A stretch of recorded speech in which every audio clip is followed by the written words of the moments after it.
Du journal sur Europe 1, elle était la première ville et la première province d'Ukraine à passer dans les mains des Russes. Nous étions alors au tout début de la guerre, les premiers jours de mars dernier. Hier, le drapeau jaune et bleu a vaincu. Les Russes ont quitté la ville de façon organisée.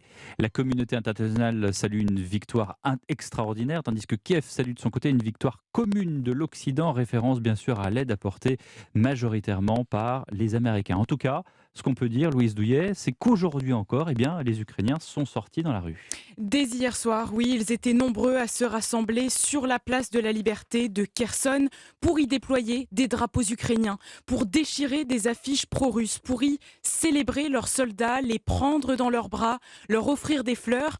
Après 9 mois de combats acharnés, Olga est très émue.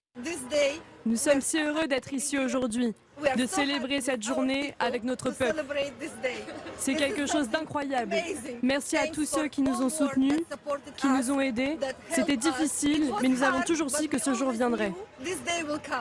Kherson libéré donc, mais Kherson sans électricité. Il faudra bien attendre 1 mois avant que le courant ne soit rétabli.